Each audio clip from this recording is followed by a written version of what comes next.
Certo? Então, agora o que seria o caso se eu quisesse avaliar E4? E4 é a expressão de que se a condição B2 for verdadeira, ela vai me dar E1, caso contrário, vai me dar a expressão E2. E a expressão B2, como nós tínhamos visto anteriormente, é a negação da constante false. Então, o que esperaríamos é que sempre nós obteríamos E1, right? Certo? Então, ao fazer a avaliação de E4, o que nós obtemos é exatamente 17, que é o que corresponde a E1, uma vez que B2 é verdadeiro.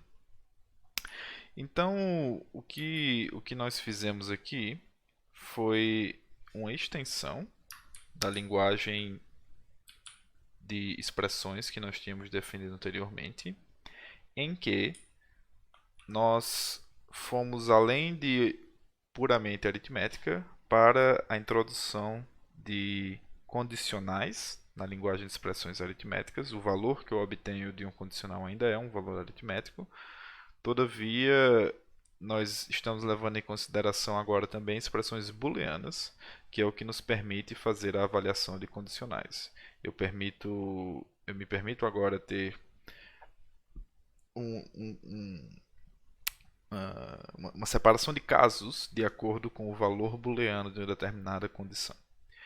Então, isso já aumenta bastante, por exemplo, o nosso poder de expressividade, o tipo de coisa que nós conseguimos modelar com a linguagem que tem condicionais é muito maior do que o tipo de coisa que nós conseguimos modelar com a linguagem que não tem condicionais e possui apenas soma e subtração de constantes. Certo? Eu posso ainda ir adiante e tornar isso ainda mais parecido com a linguagem de programação, que esse é o nosso objetivo, não muito escondido, mas é tornar essa linguagem de expressões cada vez mais complexa para mostrar como nós podemos, de certa forma, construir, por exemplo, um subconjunto dessa linguagem ML que nós estamos utilizando para fazer a própria definição dessa nova linguagem. Nós vamos conseguir reproduzir várias das funcionalidades de ML. Esse é o objetivo desse caminho que nós estamos tomando. Então, certo. Então, agora eu vou expandir ainda mais essa linguagem de expressões para o uso de variáveis. Então, nós vamos mais uma vez redefinir aqui o nosso tipo de expressão.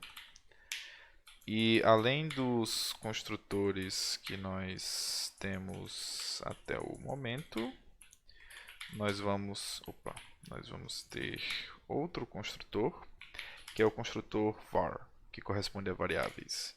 E esse vai ser um construtor que vai anotar uma string que vai corresponder ao identificador de uma variável. Então, deixa eu separar isso aqui, só para ficar claro. Então, esse é o meu novo tipo de expressões. Então, agora eu posso construir valores desse tipo de expressão que, por exemplo, correspondem a uma variável. E1 é a variável x. E eu posso construir expressões que dependam dessa variável, que usem essa variável. E2, por exemplo, que é uma soma de uma constante com E1, com a variável. Só que, da mesma forma que nós tínhamos definido a nossa expressão de avaliação anterior, que nós tínhamos aqui,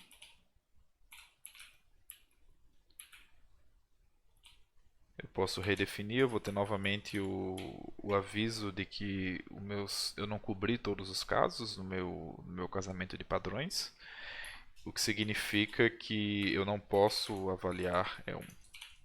Eu estou num dos casos que não está coberto na minha interpretação. Mas a pergunta que nós podemos nos fazer é como que eu seria capaz de avaliar uma variável? Quando nós queríamos avaliar os operadores que nós definidos anteriormente, o condicional, a subtração, o que corresponde à subtração, o que corresponde à adição e o que corresponde a constantes, era bem intuitivo a forma como nós deveríamos interpretar, dada a nossa intenção de definir uma linguagem de expressões aritméticas condicionais, nesse caso, de forma que a interpretação da sintaxe dessa linguagem corresponde ao nosso entendimento padrão de aritmética e de condicionais. Mas agora nós temos variáveis. Qual que é a forma pretendida de interpretação de variáveis? Bem, o valor de uma determinada variável depende de um estado. Depende de como, em um determinado ambiente, essa variável é associada a algum valor. Então, a forma como nós vamos estender a função de interpretação que nós definimos anteriormente e a função de avaliação, eval, para a nossa linguagem de expressões, uma vez agora que a linguagem de expressões contém variáveis, é estender a função de avaliação para tomar não apenas expressões, mas também um estado que mapeia variáveis para valores. Isso nós vamos fazer através do que nós chamamos de listas de associação. Uma lista de associação é uma lista, por exemplo, como essa, em que cada componente da lista é um par de uma chave para um valor. Essa é a forma padrão de escrever mapas, dicionários que são comuns em tantas outras linguagens. Então, por exemplo, cada um dos elementos dessa lista de associação vai atribuir uma chave a um valor. Como eu estou interessado em variáveis nessa linguagem de expressão, que eu estou interessado em identificadores de variáveis, strings, por exemplo, vão estar associados a valores na linguagem de expressões, como constantes inteiras. Então eu posso, por exemplo, fazer uma lista de associação que mapeia a variável cujo identificador é x, a expressão que corresponde ao valor constante 3, a variável que é y, a expressão que corresponde ao valor constante 78, por exemplo, e a variável que tem o identificador z, o valor constante 676, por exemplo. Então, eu defino assim, por exemplo, um estado como uma lista de associação de identificadores de variáveis, que são as chaves na lista de associação, a valores, que são expressões correspondendo a valores inteiros. Certo. Então, se eu quero ter uma lista como essa, eu preciso ter uma forma de, dado um identificador, obter o valor ao qual ele corresponde. Então, eu vou precisar de uma função de busca de lookup nessa lista de associação. Então, por exemplo, o lookup em uma lista vazia de um determinado identificador simplesmente é impossível de achar esse identificador nessa lista vazia. Eu posso até deixar em branco aqui, então nesse caso eu vou ter uma exceção de que é algo que eu não consigo tratar no meu casamento de padrões. Se eu tenho, no entanto, uma lista que não é vazia, o que significa que eu tenho um par, chave, valor e uma cauda, e eu tenho o identificador de uma variável que eu vou estar procurando por ela. Se esse identificador for igual a se esse identificador for igual à chave daquele par, então eu produzo como resultado o valor. Caso contrário, eu vou continuar procurando recursivamente na lista por aquele respectivo identificador. Uma coisa que eu gostaria de mencionar aqui, que é um detalhe específico da linguagem de ML, relativo a como o polimorfismo funciona, é que essa função que eu defini lookup, ela é polimórfica no sentido de que ela funciona para qualquer lista de associação, dado que o valor, o tipo dos elementos que compõem o primeiro elemento do par, que no caso são as chaves, na forma como nós estamos falando aqui de lista de associação, deve ser de um tipo sobre o qual é possível aplicar igualdade. E é isso que está sendo representado aqui por esses dois apóstrofos. Significa que não apenas é uma variável de tipo, mas é uma variável de tipo sobre a qual é possível aplicar igualdade. Porque se vocês lembram nas aulas de polimorfismo, quando nós aplicamos uma determinada operação na implementação de uma função polimórfica, isso aplica restrições aos tipos sobre o qual é possível aplicar aquela função polimórfica. Não é para qualquer variável de tipo que essa função pode ser aplicada, não é para qualquer lista de associação, nem para qualquer tipo de identificador que nós temos aqui. São tipos os quais nós podemos aplicar a igualdade. E existe outra questão também, que é o tipo de implementação que vai ser usado por ML para fazer a checagem da igualdade desses elementos. Quando ele fala nesse warning que ele está usando poly-equal, significa polymorphic equality, o que significa que é a igualdade polimórfica, em que a igualdade de dois elementos vai ser checada de forma estrutural. E aí vai para uma questão da representação interna. Existe mais de uma forma na qual o ML interpreta a checagem de igualdade de elementos.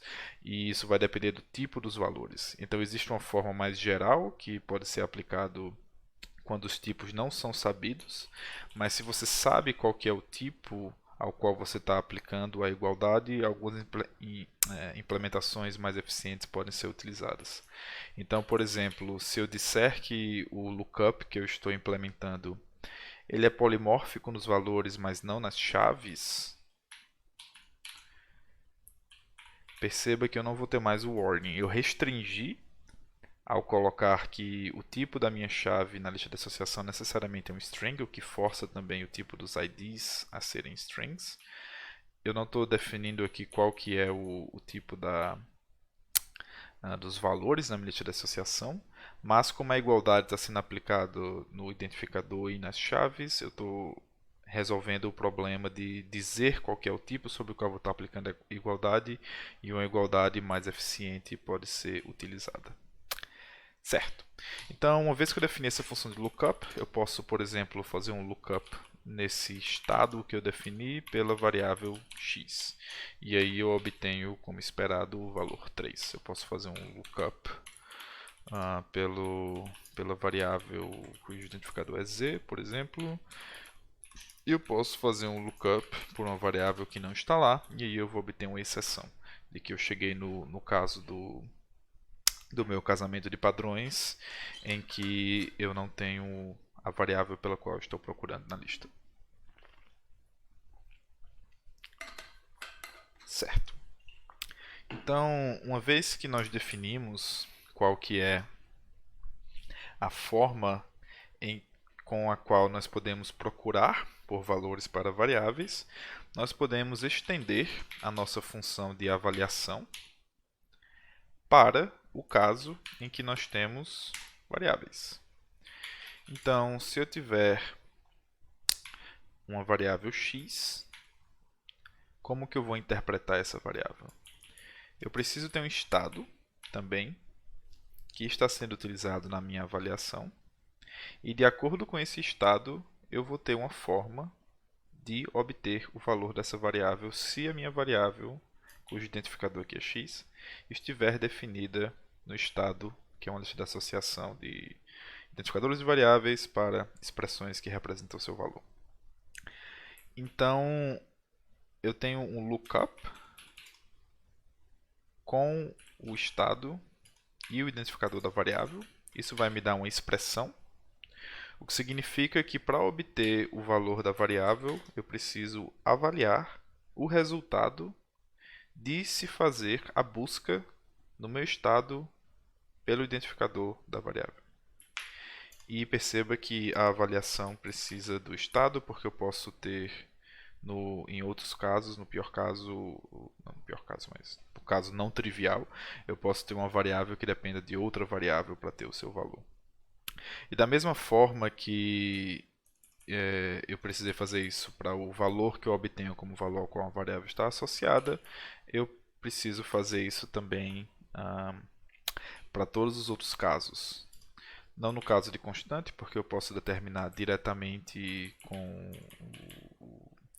o argumento do construtor de constante qual que é o valor de avaliação, mas no caso de adição, por exemplo, eu posso estar fazendo a aplicação do plus em expressões que cada uma delas contém variáveis, por exemplo. Então eu preciso tomar uma variável como entrada e para ambos os casos eu preciso... Não, variável estado, desculpa. E para ambos os casos eu preciso passar o estado como argumento. Então, da mesma forma, eu tornei a função de avaliação de uma função unária para uma função binária. Perceba que para expressões booleanas, uma vez que expressões booleanas não foram estendidas para terem variáveis, eu posso ter variáveis apenas no caso de expressões. Eu não preciso mudar a forma como a avaliação de expressões booleanas é feita, nem eu preciso passar o estado aqui. De fato seria errado, porque eu teria que redefinir a função de avaliação de expressões booleanas primeiro. Mas a avaliação de expressões está sendo redefinida, então eu preciso anotar o estado aqui em todos os casos. Então pronto. Perceba agora que antes eu tinha uma função de avaliação que tomava uma expressão e me dava um valor inteiro. Agora eu tenho uma função de avaliação que toma duas coisas. Toma uma expressão e toma uma lista de associação de strings a expressões. Esse é o estado. Perceba que isso está forçando no caso, por exemplo, do lookup, etc., não é isso que força o tipo da lista de associação a ser expressão. O que força é isso daqui. É a aplicação do operador de avaliação, cujo primeiro argumento deve ser uma expressão, e o resultado do lookup é um argumento do segundo tipo do par, da qual a lista de associação é composta, e isso necessariamente precisa ser uma expressão. Por isso que forçadamente existe uma inferência do tipo de qual deve ser a lista de associação, e tem que ser uma lista de associação de strings a expressões. E eu tenho como resultado, no final das contas, o inteiro. E agora que eu defini isso daqui, as expressões que eu tinha definido anteriormente é 1, que é uma variável x, é 2, que é a soma de uma variável com uma constante. Eu tenho um estado também, que associa x à expressão constante 3, y à expressão constante 78, z à expressão constante 676. Então, utilizando a minha expressão de avaliação, a minha função de avaliação, eu sou capaz de avaliar uma expressão com uma variável. Ué. Perceba que... Qual foi o erro aqui? Agora a função de avaliação tem dois argumentos. É uma expressão e um estado, que é uma lista de associação de strings para expressões. E o resultado de avaliar eval em uma expressão foi uma função, que é uma função que deve tomar um estado, e aí sim que eu serei capaz de produzir um inteiro. Então, lembrando de aplicações espaciais, eu posso chamar isso daqui de eval of u1. E se eu aplicar eval of u1 a estado, o que é que eu vou obter? Eu vou obter 3, que é claro a mesma coisa de fazer eval u1 e state, uma vez que o que eu escrevi acima é apenas suca sintático para isso daqui. E da mesma forma, eu posso fazer a avaliação de E2, que vai estar somando o valor da variável x, 3, com a constante 17, e eu obtenho 20. E pronto. Então, era isso que eu queria falar nesse momento, sobre sintaxe e semânticas de linguagens de programação. Nós vimos como dar uma determinada linguagem, que é essa linguagem que nós estamos construindo incrementalmente aqui, que contém essas expressões cada vez mais complexas. Nós conseguimos definir a sintaxe dessa linguagem de forma abstrata através das árvores de sintaxe, árvores abstratas de sintaxe, que correspondem a uma forma estruturada de representar programas nessa linguagem, e a semântica, que é definida nesse caso aqui através da nossa função de avaliação, que ela dá uma semântica a cada um dos construtores que nós definimos nessa linguagem até o momento. Então, o que nós conseguimos fazer até agora é uma linguagem de expressões aritméticas condicionais, o que significa que nós podemos escrever também expressões booleanas, e nós conseguimos também ter variáveis que correspondem a expressões, são fatalmente a inteiros, nessa linguagem. Uma grande limitação, no entanto, é que para fazer a avaliação de uma determinada expressão com variáveis, é preciso que nós tomemos como entrada para a nossa função de avaliação um estado. Nós não somos capazes de definir o nosso próprio estado na própria linguagem de expressão. Isso é algo externo à linguagem no momento. É uma entrada para a interpretação da linguagem, uma valoração para as variáveis. Então, o que nós vamos ver a seguir, na próxima aula, é como estenderíamos uma determinada linguagem de expressão com a habilidade de construir um estado na própria linguagem. Da mesma forma que, por exemplo, em ML, da mesma forma que, por exemplo, em ML nós somos capazes de definir novas variáveis e associar valores a essas variáveis, nós gostaríamos de fazer isso também nessa nossa linguagem de expressões. E a questão é como fazer isso, e uma vez que nós possamos fazer isso através da sintaxe, como fazer isso através da semântica e como garantir que a nossa intenção está sendo de fato atendida pela semântica que nós estamos definindo. Então, por hoje é isso e até mais.